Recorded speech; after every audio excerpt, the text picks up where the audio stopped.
एक कहावत तो आपने सुना ही होगा दोस्तों, money is the root of all evil. ये सच है, लेकिन ये बात भी सच है कि बगैर इसकी जिंदगी का कोई गुजारा भी नहीं। किसी के पास कम है तो किसी के पास बहुत ज्यादा, तो किसी के पास कुछ भी नहीं, लेकिन इसकी जरूरत सभी को है और इसके पीछे भाग सभी रहे। लेकिन आज हम उस दौर की बात करेंगे जिस वक्त मनी जैसी कोई चीज एग्जिस्ट ही नहीं करती थी, लेकिन फिर भी लोग बड़े आराम से चीजों की खरीद फरोख्त कर लेते थे। आज हम उस दौर की बात करेंगे जहां ना मनी था, ना डॉलर, ना पैसे, गोल्ड सिल्वर, कुछ भी नहीं, लेकिन फिर भी लोग बड़े आराम से जिंदगी गुजार रहे थे। फिर हम बात करेंगे कैसे करेंसी का जन्म हुआ और इसके over the period of time कैसे इसमें एवोल्यूशन आई। और फिर हम बात करेंगे कि किस तरह से मनी फिर से गायब हो गई, यानी डिजिटल हो गई। तो चलिए जानने की कोशिश करते हैं human life from barter system till crypto currency. Barter system एक ऐसा दौर जिसमें मनी, गोल्ड, सिल्वर जैसी किसी चीज का एग्जिस्टेंस नहीं था, फिर भी लोग बड़े आराम से अपनी जिंदगी गुजार रहे थे। आखिर ये पॉसिबल कैसे हुआ? ये ह्यूमन एग्जिस्टेंस का सबसे ओल्ड मेथोडोलॉजी है जो 6000 बीसी में शुरू हुआ और सेंचुरीज तक चला। इसकी शुरुआत असल में मेसोपोटामिया में हुई थी। उस दौर में लोग आपस में सामान या सर्विसेज की एक्सचेंज किया करते थे, जैसे foods, T, weapon, crops, spices या सर्विसेज जैसे कि building a house, farming of land वगैरह वगैरह। इन चीजों की आपस में अदला बदली करके लोग अपनी जिंदगी गुजारते थे। जैसे एक छोटे से एग्जांपल से आपको समझाता हूं। मान लो एक किसान है जो फ्रूट्स और वेजिटेबल की फार्मिंग करता है, वहीं दूसरी तरफ एक शू मेकर है जो जूते चप्पल बनाता है। अगर शू मेकर को फ्रूट्स या वेजिटेबल चाहिए तो वो अपने बनाए हुए जूते चप्पल के बदले किसान से फ्रूट्स या वेजिटेबल की अदला बदली कर लेगा, और इसी तरह से लोग अपनी जिंदगी बड़े आराम से गुजार लेते थे। लेकिन बार्टर सिस्टम में एक्सचेंज ऑफ गुड्स या सर्विसेज की फ्लेक्सिबिलिटी बहुत कम थी।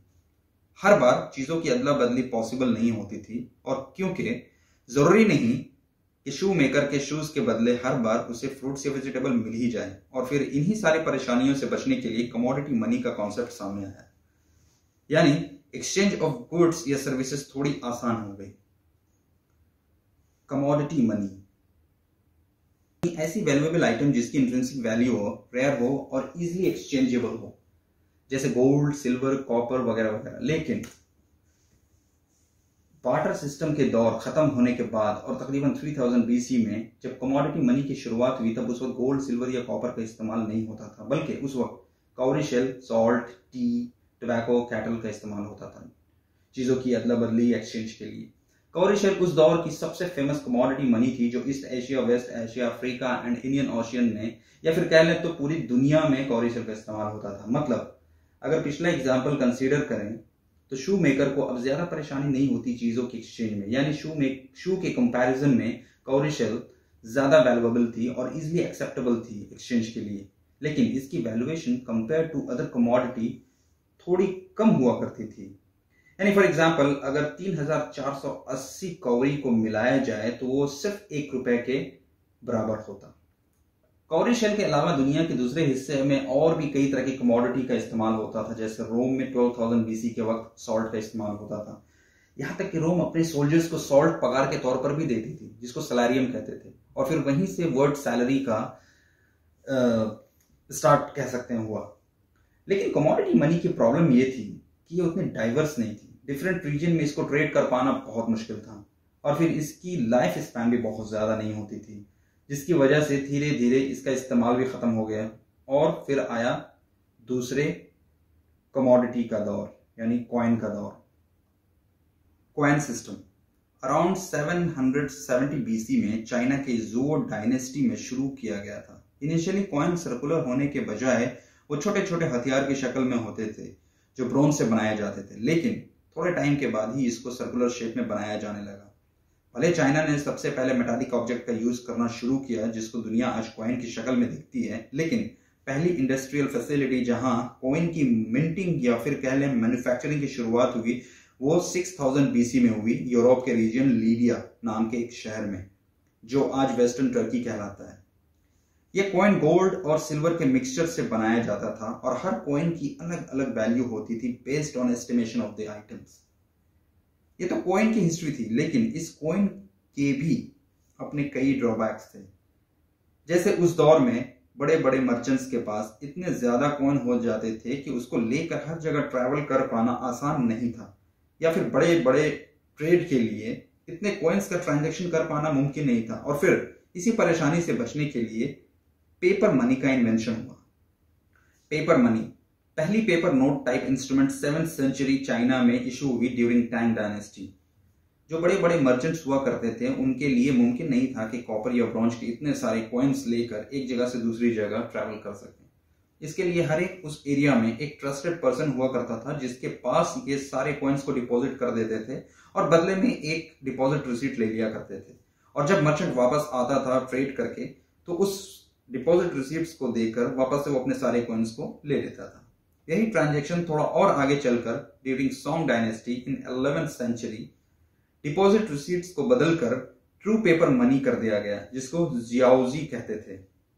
वैसे पहला बैंक जिसने बैंक नोट का परमानेंट सॉल्यूशन निकाला था वो था बैंक ऑफ इंग्लैंड, जो 1694 में एस्टैब्लिश हुई, जिसने 1745 के बाद 20 पाउंड से लेकर 1000 पाउंड तक के स्टैंडर्ड नोट्स छापने शुरू कर दिए थे।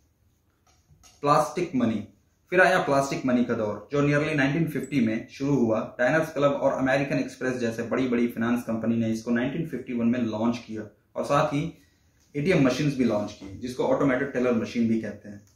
सबसे पहली एटीएम मशीन जो अमेरिका में 1961 में लॉन्च की गई थी। अब लोगों को पैसे निकालने के लिए बैंकों में लाइन लगने की जरूरत नहीं थी। अब लोग खुद अपने पैसे एटीएम मशीन से निकाल सकते थे बगैर बैंक जाए और लाइन लगाए। 1984 तक पूरे दुनिया में तकरीबन 1 लाख एटीएम मशीन इंस्टॉल कर दिए गए थे।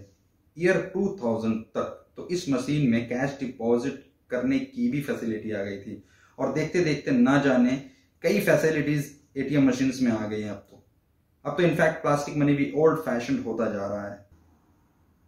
अब हम डिजिटल मनी में एंटर कर चुके हैं, जहां पैसे इलेक्ट्रॉनिकली कहीं भी किसी को भी ट्रांसफर कर सकते हैं। लोग अब लेदर वॉलेट में फिजिकल मनी रखने के बजाय इलेक्ट्रॉनिक वॉलेट में डिजिटल मनी रखने लगे हैं। पैसों की ट्रांजैक्शन कर पाना और आसान हो गया है। घर बैठे बैठे सिर्फ अपने मोबाइल से अपने सारे ट्रांजैक्शंस कर सकते हैं, जैसे utility bills, education bill, income tax return, money transfer, online shopping वगैरह वगैरह। ऐसी अनलिमिटेड ट्रांजैक्शन अब आप अपने मोबाइल वॉलेट या इलेक्ट्रॉनिक ट्रांसफर के थ्रू कर सकते हैं। अब तो डिजिटल मनी का भी एवोल्यूशन हो गया है। वर्चुअल मनी में हम बात कर रहे हैं क्रिप्टो करेंसी की, जो इस दौर का सबसे लेटेस्ट टाइप ऑफ करेंसी है, जो पूरी दुनिया में हॉट टॉपिक बना हुआ है। 21st सेंचुरी में इस करेंसी को एक रेवोल्यूशन के तौर पर देखा जा रहा है। क्रिप्टो करेंसी एक 100% वर्चुअल करेंसी है जो सिर्फ इलेक्ट्रॉनिकली एग्जिस्ट करती है। ना गोल्ड, ना सिल्वर, ना नोट, ना कॉइन, ना plastic money. It is just a transfer of digital code in a form of data file, जिसको around the world millions of computer में स्टोर किया जाता है ब्लॉकचेन टेक्नोलॉजी की मदद से। इसकी शुरुआत सतोशी नाकामोटो नाम के एक शख्स ने 2008 में की थी, जिसका मकसद था कोई भी ट्रांजैक्शन हो उसमें बैंक अथॉरिटी या थर्ड पार्टी की इन्वॉल्वमेंट ना हो, यानी transaction P2P peer to peer basis पर हो। फॉर एग्जाम्पल, अगर फिएट मनी यानी डॉलर या रुपया का जब हम ट्रांजैक्शन करते हैं तो वो बैंक या किसी ना किसी थर्ड पार्टी या अथॉरिटी के थ्रू होती है। मतलब उस ट्रांजैक्शन को बैंक या थर्ड पार्टी कंट्रोल या ओन करती है। लेकिन क्रिप्टो करेंसी के केस में ऐसा नहीं होता, बल्कि ये एक डिसेंट्रलाइज्ड सिस्टम पर काम करता है जिसकी कोई गवर्नमेंट, थर्ड पार्टी या बैंक कंट्रोल नहीं करती, बल्कि ट्रांजैक्शन को मिलियंस ऑफ कंप्यूटर कंट्रोल या मेंटेन करता है। ये ब्लॉकचेन टेक्नोलॉजी पर काम करता है। मतलब हर ट्रांजैक्शन को एक लेजर में मेंटेन किया जाता है यूजिंग क्रिप्टोग्राफी एल्गोरिथम, जो हाईली एनक्रिप्टेड होती है। ट्रांजैक्शन को सक्सेसफुल बनाना और ब्लॉक में ऐड करने के लिए मिलियंस ऑफ कंप्यूटर हर वक्त काम करते रहते हैं, जिसको माइनर्स कहते हैं।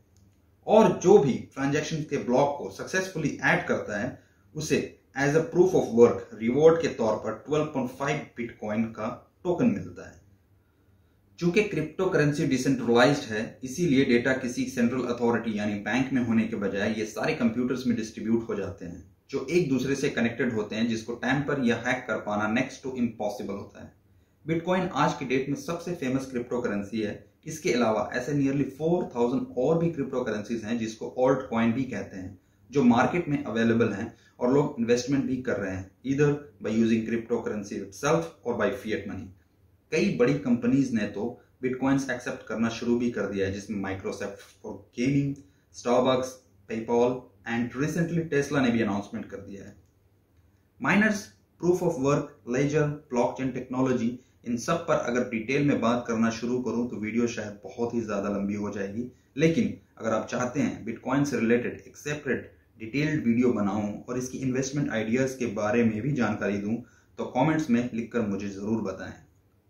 अगर आपको ये वीडियो इंफॉर्मेटिव लगी हो तो जरूर लाइक और शेयर करें और सब्सक्राइब तो जरूर करें और साथ ही साथ बेल आइकन भी प्रेस करें ताकि नए वीडियो की नोटिफिकेशन आप तक पहुंच जाए। मिलते हैं अगले वीडियो में।